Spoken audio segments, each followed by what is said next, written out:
Good afternoon, everyone. Welcome to the first of our developer luminary sessions here in the Dev Zone, and welcome to Dreamforce. So happy to welcome you here today. My name is Ayuri Selassie. I'm a senior solution engineer at Salesforce.com, and I'm really, really excited to introduce our next speaker today. She's a very, very special person.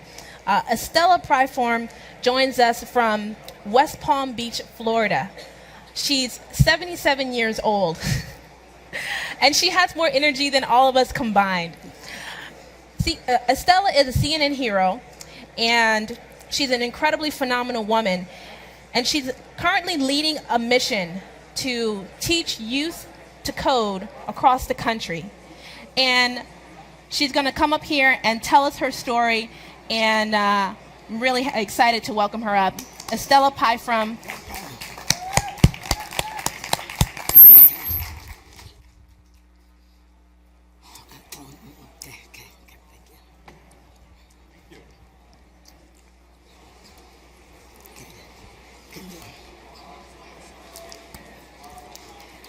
I'm Estella Pyfrom. Can you hear me okay?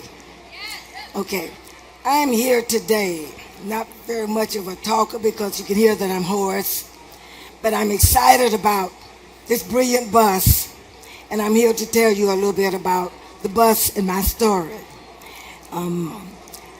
Estella's Brilliant Bus, not yet. Estella's Brilliant Bus is a mobile learning center, and we travel from one part of the county to another, introducing computer and learning to underserved communities. I grew up in Belgrade, which is a little city in West Palm Beach. This city has earned a title. Her soil is her fortune. The soil is black, it's very rich, and the soil is what attracts farmers and unskilled laborers to the area. So I spent many years in the Glades area. Okay.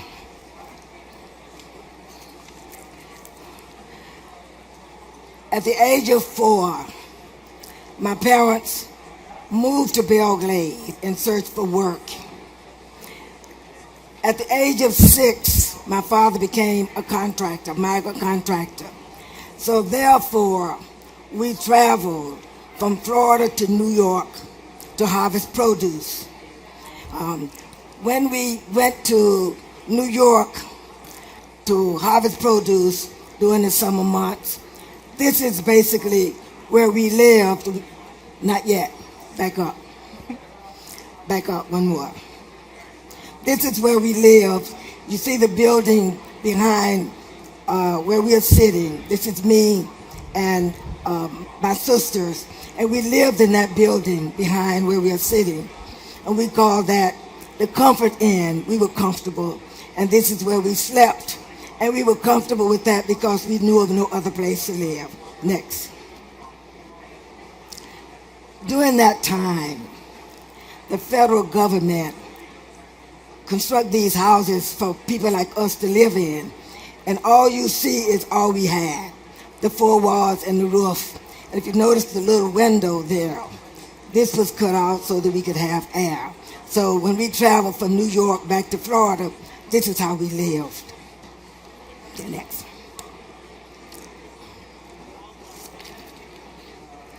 During that time, we traveled from home, which is what you saw, to the fields. And at that time, there were no safety laws in terms of how we travel. On the back of that truck, there were children as well. But the adults looked out for us, so there were no accidents. In the field, in the very back that you see a few cars. And during the day, when we were working, our parents had to take us to work with them because they could not afford to pay for child care. We were not old enough to go to schools, so we had to go to work with our parents. And if we got sleepy on the benches or on the ground, it's where we slept. But many of the parents who had cars would take their kids to the cars And we would sleep in those cars as well. There were no air conditioners, there were no seat belts, and we were happy because that was a way of life for us. Next. When I was a girl, maybe some of you don't know, but I got many spankings because I was always putting together things. My parents said rigging up something, taking things apart, putting them back together. And I always had these crazy ideas, but they always worked. So at age 71, after having worked in the school system for 50 years, serving children in underserved communities, I got this bright idea about putting together a bus or something where I can take the learning to the neighborhoods. So that's what the Brilliant Bus does. We take the learning to the neighborhoods where the services are needed. So I came up with the Brilliant Bus idea. Next. The mission of Estella's Brilliant Bus is to create a network of opportunities where we work with underserved families, children and families, to partner with community agencies to provide technology. And this is basically what we do. We have many partners that we work with. We expose the children to technology, and we are able to take it in the neighborhood, and by partnering with other organizations, we are able to sometimes park the bus by a building, sync with what they're doing inside of the building. If they don't have internet and technology in the building, the Brilliant Bus is a standalone unit. We can provide technology, almost any kind of activities on the football field, on the side of a road, in a parking lot, that people can provide in the building independently of what's going on in the building. We work with schools, we work with churches, we work with daycare centers, and we are able to work with all of these organizations. The good part about what we do is we don't have to grade or sort or group our children, because all of our activities on the Brilliant Bus, the educational activities, are all geared toward individual progression, their own individual level that they can work with. Next. This idea of building the bus, I knew I could only afford one bus, so that bus had to work for all. So in constructing this bus, the seats are adjustable, they swivel, we have overhead storage, so this is how the idea started. Next one. And this is how it ended up. You can see we have the seats lined up on the side, and one side fits all. The seats swivel. In the front of the bus, we have a 47-inch TV monitor. So there are a lot of good features about the bus. So wherever we go, in whatever neighborhood we go into, we serve whoever come to us. Now, most of the times we go into a neighborhood, we know exactly who we are serving, how long we are going to be there, and what we are going to do when we are there. So it doesn't matter to us who gets on the bus and what level they're on, we can serve them. Next. And this is what the Brilliant Bus looks like when it's finished. On the outside of the bus, we have a canopy so that we can have outdoor activities, and we are able to move from location to location. Next one. Go ahead. Next one. We serve kids as young as age 3. And if you see on the bus, we have headphones. There are many features about this that I can't tell you about all today. But one of the things that we are excited about is if we overflow outside of the bus, we're able to work with kids, set up tables on the outside, and still get on the internet and still work with their learning activities, same as what's going on inside the bus. Next. And of course, you see we have moving around space inside the bus as well. We get the kids involved in rhythmic activities. We start with kids at a very young age. We try to get the parents involved with the kids, the younger kids especially, so they can assist us. Next one. We try to expose the kids to cultural activities in their communities as well as on the bus as well. We partner with other organizations. That picture reveals activities with community gardening. We have outdoor crafts. So we do these kind of activities as we rotate with a group of kids when we are on the tennis court or when we are at a community center, so that kids don't have to choose whether they want to go to a learning activity or whether they want to participate in craft. So that means when we go there, all of the kids get to go through the bus, all of the kids get to participate in all of the other activities. Next. The Brilliant Bus is not just a bus, but we travel with the kids. We give them various exposures. And some of the activities with our partners, this picture shows that we participate in other activities like hackathon, and we were part of the first technology event with the Essence Music Festival. And the kids did coding on the road, on the bus. We traveled to 6 states. We had kids from 27 different schools, and we were on the road for 10 days. And during the hackathon, the program in New Orleans, our girls won first, second, and third prize and runners-up, first time coding, and the boys won first prize in their category. So we were real pleased with that. Next one. One of the things that we have done and we are looking forward to is getting into the Skyping as well. This picture shows activities we started with partners, and this is introducing the teenagers to each other, understanding culture through music and dance. So this is a Skyping activity. The kids in South Africa. Next. And of course, when we expose the kids to all of the different types of events, we listen and we try to work with them with whatever their issues are. And this, we hope that most of the kids we work with end up graduating. Next.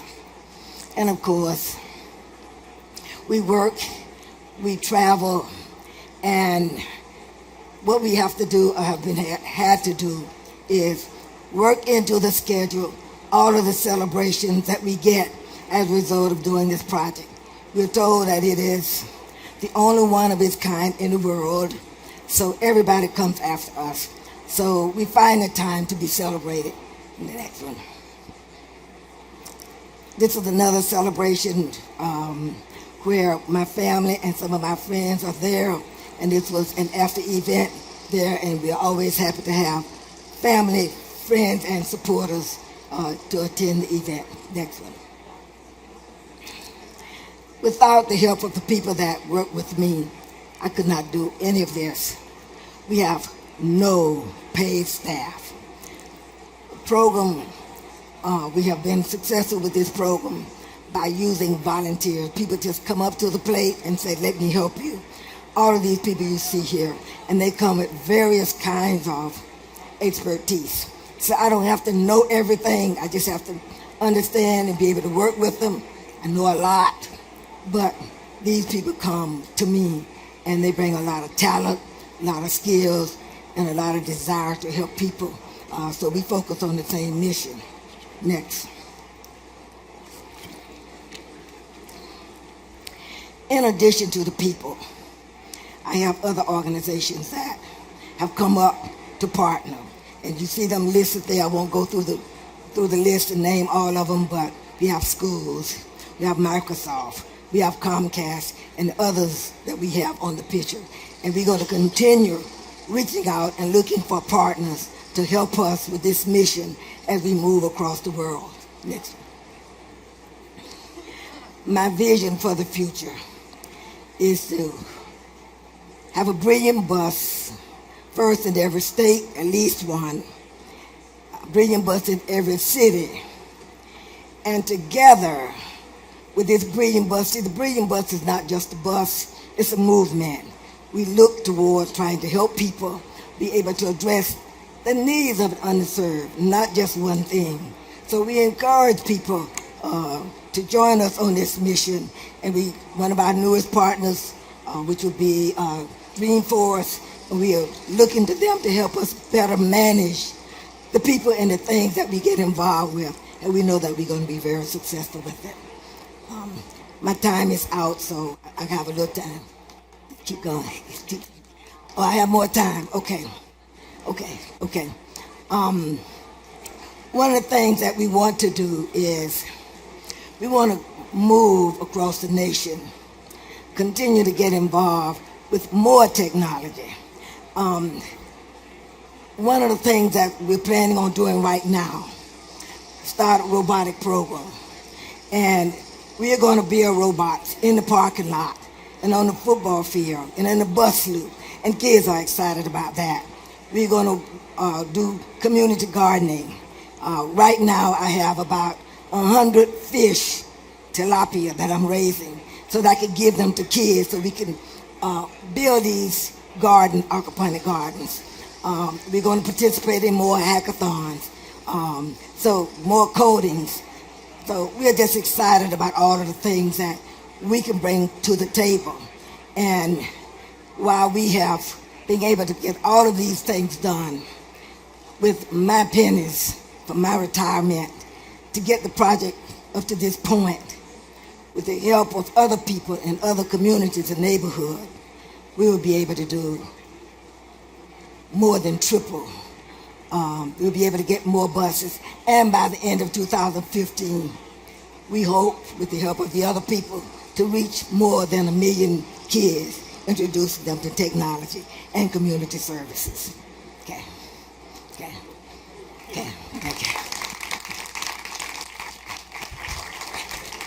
Now, if you have questions, I'll take a few questions and then we're done. Yes. If you have questions, just come up to the mic so we can all hear you clearly. How do you choose the software that you put in the bus? Okay. I've been asked that question many times. I had to get a software or use something that I know that could work for everyone. Okay. So I did some research and I found a company where every kid that gets on the bus is pre-tested. So when they get on there and after the first time, we have already established the track that they work on. Now, so if I have 15 kids that get on, they're all working on their own individual track. So I was able to do that because I was looking for a program that would sync with the school districts all over the nation, every state, and that I could work with teachers and we can sync our activities together with, and I've been successful in that. After I started the first year, then I knew that I had kids that were a little slower, developmental, so I found another program to do that. So we could always monitor the kids whenever they're working. And the question, how can we get your bus to come to our neighborhood? But with one bus, I cannot go to every neighborhood. So I have a homebound program where we serve many kids that we don't see, but we always pre-test them first, and we can monitor them from our master program, from our system. So we know what they do. We can tell how many minutes they spend on the program, what level they started on, and their progressive level. We do that with every kid we serve in any state. Did that answer your question? More questions?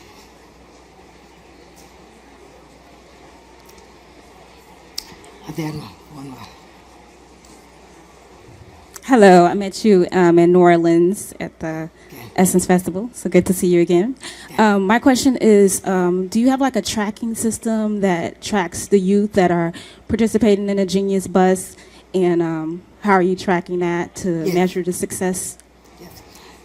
We give each kid their own personal username and sign on, and once they get in there the first time, they're in the system, and thereafter we know how much time they went in, the date. We can look at their progress where they started, the level that they started on, and we can track their progress each other time after they get on. Okay.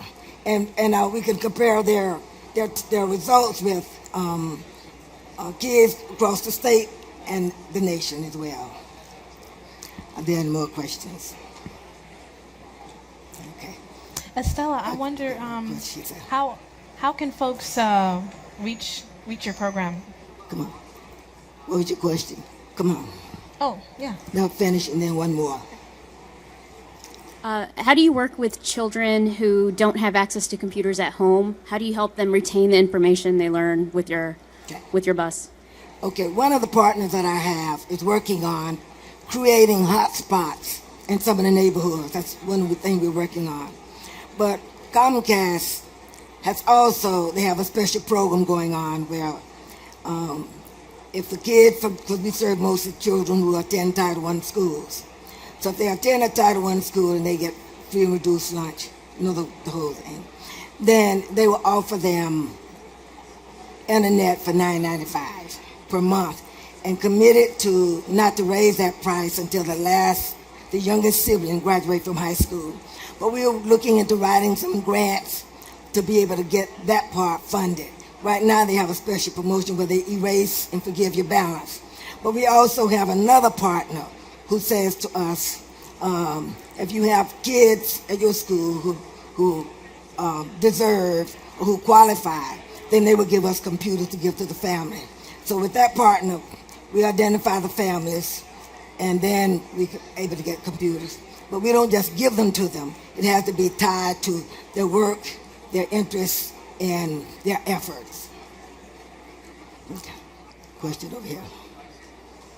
Someone over here had a question. Okay.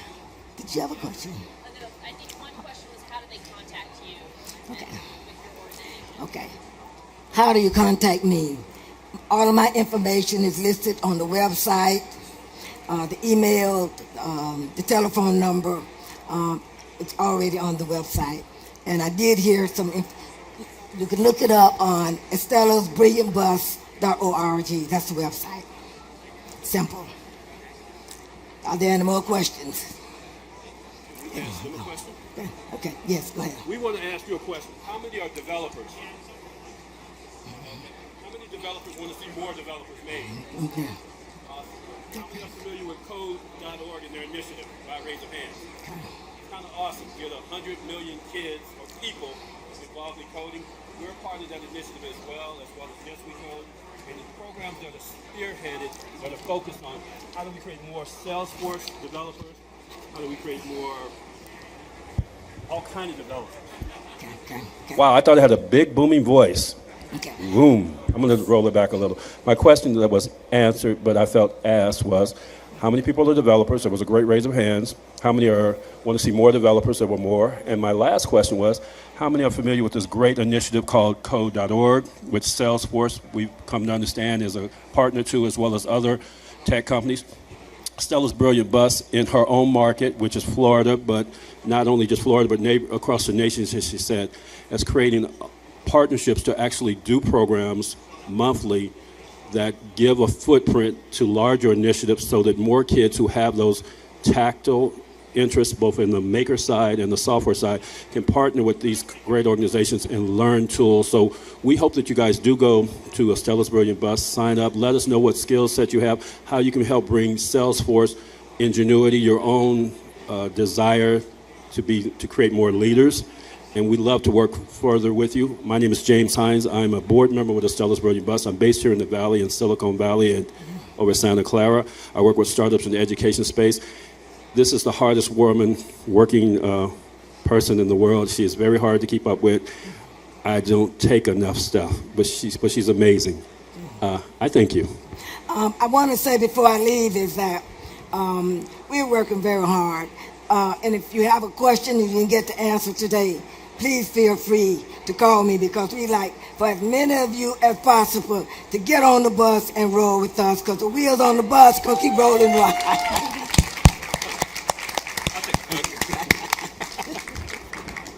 Thank you. Okay. Thank you. And thank you. That was fantastic, Estella. Thank you so much. So definitely, please make sure you go check out Estella's Brilliant Bus, the website at estellasbrilliantbus.org. brilliantbus.org. You can also like them on Facebook and also tweet about it and spread the message, because not enough people know about this amazing initiative. And, you know, it really brings a whole new meaning to mobile technology. And so we just thank Estella for joining us today. And I just want to give her another round of applause.